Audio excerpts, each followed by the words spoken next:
Hello guys, welcome to my channel. I hope आप लोग अच्छे होंगे एंड जो ट्रबल रिकवरी एजेंट्स आपको दे रहे हैं उसके सॉल्यूशन के लिए हाजिर हूं मैं आपका दोस्त आशीष कुमार। बिल्कुल आपकी बात समझ पा रही, बट आप ये भी चीज़ देखिए ना सर, आप 2017 से कार्ड यूज़ कर रहे हैं। आप ये बात भी जानते हैं कि बैंक आपसे अभी कभी टोटल अमाउंट के लिए नहीं बोलता, सिर्फ मिनिमम अमाउंट पे करने के लिए ही बोलता है। क्योंकि देखिए, अगर आप पेमेंट करेंगे तो थर्ड पर्सन कार्ड यूज़ करेगा। मैं आपकी बात से सहमत हूँ। आपने बताया कि आपका मेडिकल कंडीशन था, अभी मेडिकल कंडीशन चल रहा है। आप दोस्तों, ये आरबीएल की एजेंट है जो कस्टमर से कह रही है कि आप 2017 से कार्ड यूज़ कर रहे हो, 7 या 8 साल से बैंक से रिलेशन बनाकर चल रहे हो, तो अभी भी रिलेशन को ख़राब मत करिए और कहीं ना कहीं से अरेंज करके इस अमाउंट को पे कर दीजिए।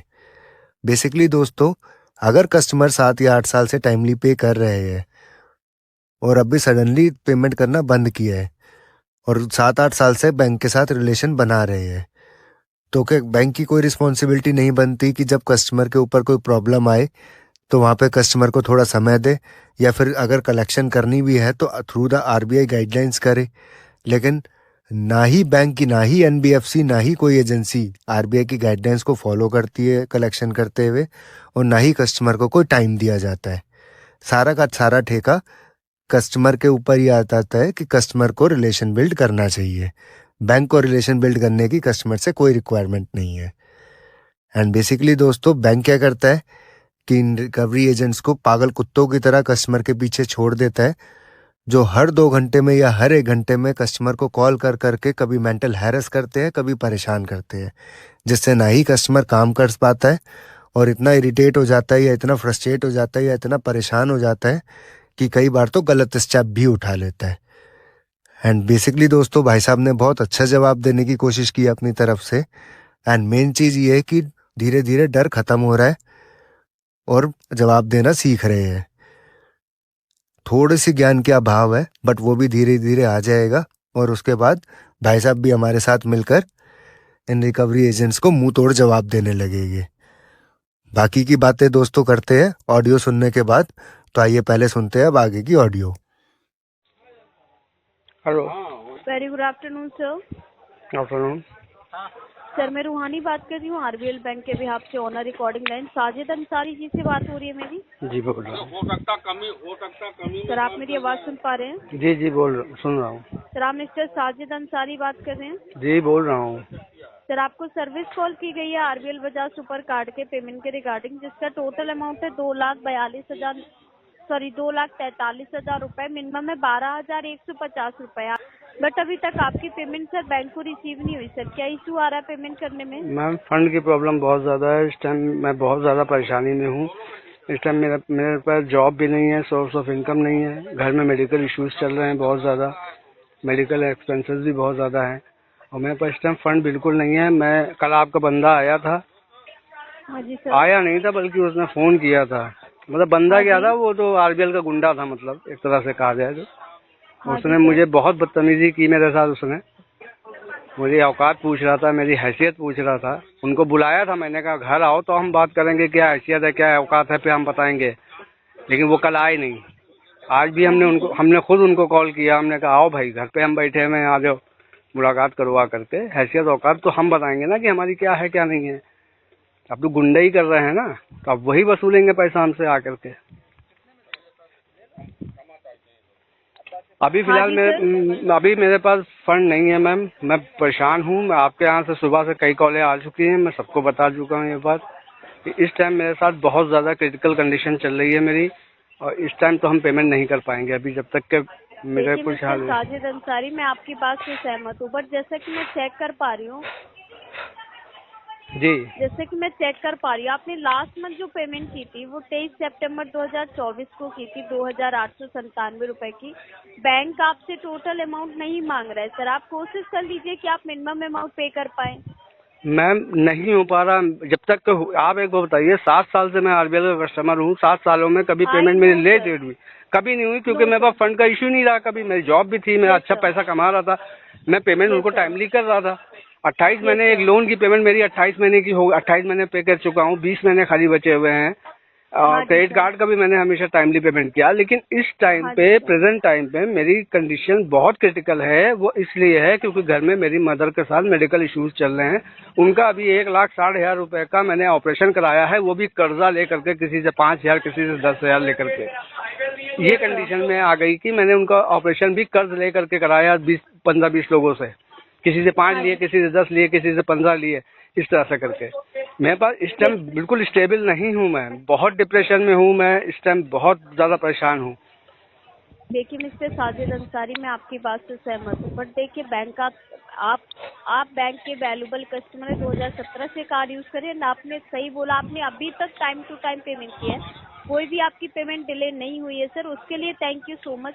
आपका और बैंक का रिलेशन बहुत अच्छा है, और आपने जो टाइम से पेमेंट की उसके लिए दिल से मैं thank you। आगे के लिए भी But कह रहा हूँ कि अगर जैसी मेरी कंडीशन स्टेबल होगी तो पेमेंट होगी आपकी, ऐसा नहीं है कि पेमेंट नहीं होगी, पेमेंट yes, होगी। लेकिन जब तक कंडीशन स्टेबल नहीं हो जाएगी, मेरे पास तो इस टाइम 1,300 रुपए नहीं है, मैं 13,000 कहाँ से जमा कर दूँ, आप बताइए खुद।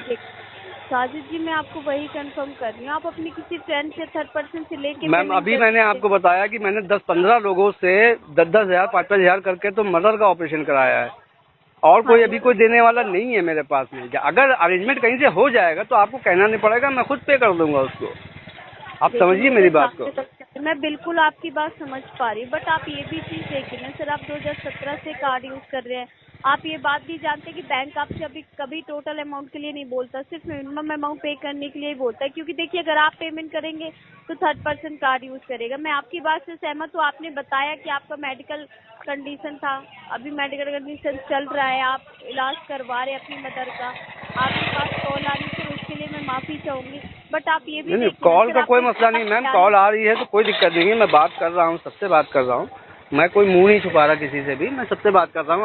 आपके आरबीएल के गुंडे भी आए थे, मैंने उनसे भी बात करी, लेकिन मैं देखिए आप मिस्टर साजिद अंसारी, अगर बात पे इस बात की है कि आरबीएल के गुंडे आए थे यानी कि कुछ भी, मैं आपकी कॉल अपने सीनियर को ट्रांसफर करूँगी। ये कंसल्ट आप उनसे कर सकते मैम अभी तो मैं बात नहीं कर पाऊँ क्योंकि मैं ऑन रोड हूँ। मैं फ्री हो जाऊंगा तो मैं खुद बात करूंगा। मैं बल्कि बाकायदा आपकी जो कॉल रिकॉर्डिंग है उसके साथ मेल भी करूंगा मैं आरबीएल को, ऐसा नहीं है। मेरे पास कॉल रिकॉर्डिंग है उनकी, मैं उसको मेल कर दूंगा, बैंक को भी मेल कर दूंगा, आरबीआई को भी कर सर। मैं दूंगा, कोई उसके इशू लिए नहीं। माफी चाहूंगी। देखिए सर, फर्स्ट ऑफ ऑल मैं आपको कंफर्म कर देती हूँ, हमारी तरफ से ऐसी कोई भी कॉल नहीं आती है जिसमें आपको अब्यूज किया जाए। नहीं नहीं, मैं आपकी तरफ से नहीं मैम, मैं खुद इस बात के लिए एग्री हूँ कि आपकी तरफ से बहुत अच्छे से बात की जाती है, लेकिन जो आपने एजेंसी हायर कर रखते हैं ना आप लोग, उनके गुंडे, कल आप मैं वीडियो अगर आपको कॉल रिकॉर्डिंग भेज दूं तो आप कहोगे कि ये किस लैंग्वेज में बात कर रहा है कस्टमर से, मुझसे मेरी हैसियत पूछ रहा है, मुझसे मेरी औकात पूछ रहा है,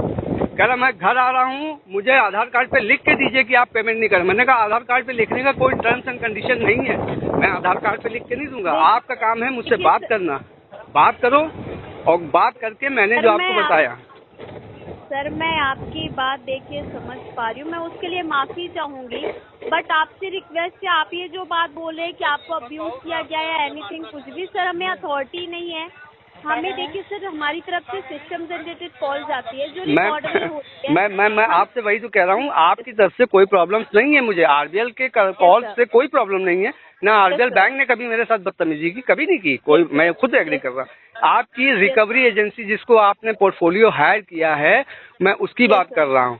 उस बंदे ने कल मुझे कॉल किया है, 17 मिनट मुझसे बात करी, 16 मिनट बात करी है, 16 मिनट में इतना अब्यूज किया है मुझे कि इतनी बुरी तरह से बात की कि उसने कहा कि तेरी औकात नहीं थी तो लोन लिया क्यों, तेरी हैसियत नहीं थी तो लोन लिया क्यों, जब दे नहीं सकते थे तो लोन लिया क्यों।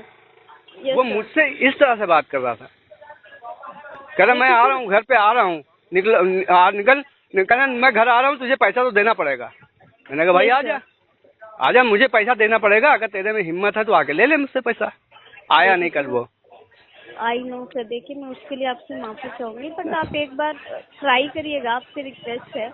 मैम मैं खुद कोशिश कर रहा हूँ मैम, मैं नहीं चाहता कि बैंक के साथ में मेरा रिलेशन खराब हो। Yes sir. मैं खुद कोशिश कर रहा हूँ, अगर अरेंजमेंट हो, मैं फिर कह रहा हूँ कि मैं कमिटमेंट नहीं कर रहा हूँ मैम, अगर अरेंजमेंट हो जाएगा आपका पेमेंट 100% हो जाएगा। अगर अरेंजमेंट नहीं हो पाया, प्रॉब्लम्स हैं मेरे साथ में, तो फिर आपका पेमेंट नहीं होगा। वही सर, मैं मिस्टर साजिद अंसारी आपसे बोल रही हूँ। आपका बिल ना 12 तारीख को जनरेट हुआ है, तो आप एक बार ट्राई कर लीजिएगा कि आप उससे पहले पेमेंट कर पाए। बिल्कुल मैम, मैं कोशिश करूंगा। अगर कहीं से अरेंजमेंट हो जाता है, किसी से मिल जाता है, तो मैं उसको पेमेंट कर दूंगा। बाकी आप टेंशन ना लीजिए। रिकवरी वालों को मुझे कैसे हैंडल करना है मुझे मालूम है, मुझे अच्छे से जानते हैं। वो मुझसे बड़े गुंडे नहीं हो सकते वो।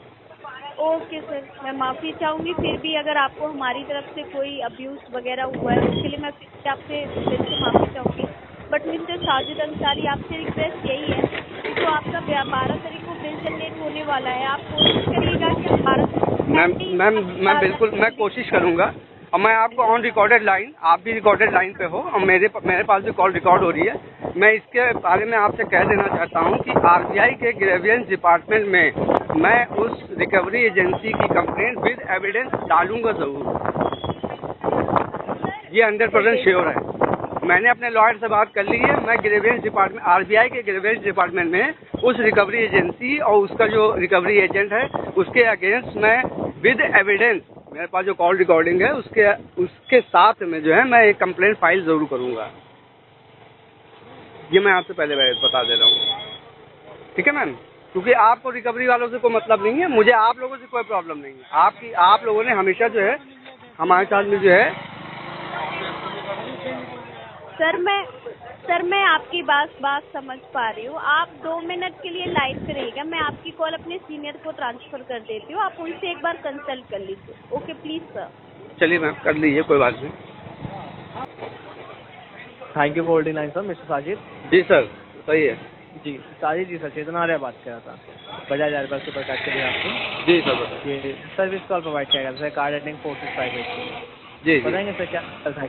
देखिए सर, मैंने जो है आपका जो कॉल आ रही है, मैं सबको एक बात बता रहा हूँ कि है क्या कि मैं 2017 से आपका कस्टमर हूँ, ठीक है? मैंने हमेशा टाइमली 100% पेमेंट किया है, टाइमली पेमेंट किया है।